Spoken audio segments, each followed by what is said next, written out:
Binding. Think of binding as a magical restraining order. Binding doesn't have to be a hostile act, it is frequently used to keep someone from harming themselves or others. So, with a binding, you aren't performing baneful magic against the person, it is more like proactive protection magic. In the past, binding was often used in folk magic to prevent ghosts and restless spirits from straying out of graveyards to keep them from haunting the living.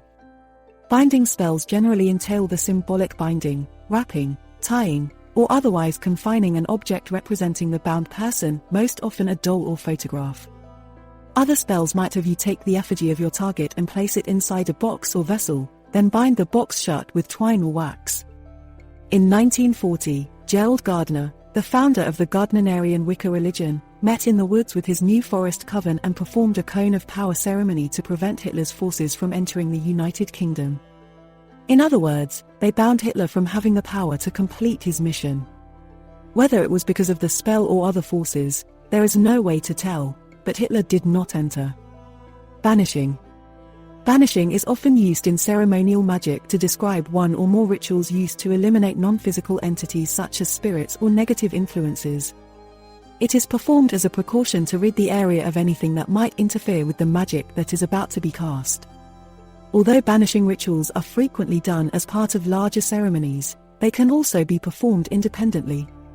Many Wiccans perform a banishing before casting a magic circle to purify the space where the ritual or magic is about to take place.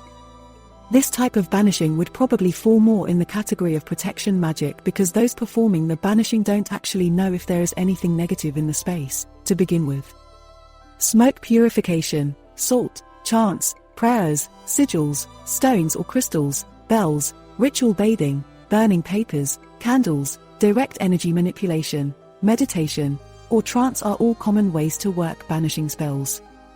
Banishing is not only used to rid a space of negative energy but also to remove hostile or toxic people from your life. Banishing a person doesn't have to include wishing harm on them, it is simply an act of getting them to leave, to get out of your life. It would all depend on how you worded your spell or prayer. To rid yourself of someone who is abusive and you are finding it difficult to get them to move on, adding a more baneful aspect to the spell might be necessary. Although, it doesn't have to be permanent. Many spells are worked so that bad luck and misery will continue to follow your target unless they do as you command. In other words, as long as they stay away from you and leave you alone, their world will be fine. But when they try to re-enter your life or cause trouble, the nasty stuff kicks back in. Cursing. Cursing is a last resort that should be used under extreme circumstances, such as revenge for rape, murder, or theft. Too many people want to curse their old boyfriend because he broke up with them while, at the same time, they're saying they want him back. That doesn't seem to have much logic or thought behind it. So, you want him even more screwed up than when he left? Yeah, that should make you a happy couple. That sort of cursing work is not justified. Cursing someone is a commitment and bonds you to them. You are entering into a contract to spend your energy ruining their life. When you take time out of your life to pursue vengeance rather than moving on, you're squandering opportunities to improve your life and live happier moments. The person who wronged you may deserve to be punished, and that decision lies with you and you alone. But studies have shown that seeking revenge can make us feel worse, wrapped up in dark and negative emotions that we won't let go of, and, with every day we entertain those feelings, they become more and more a part of our psyche.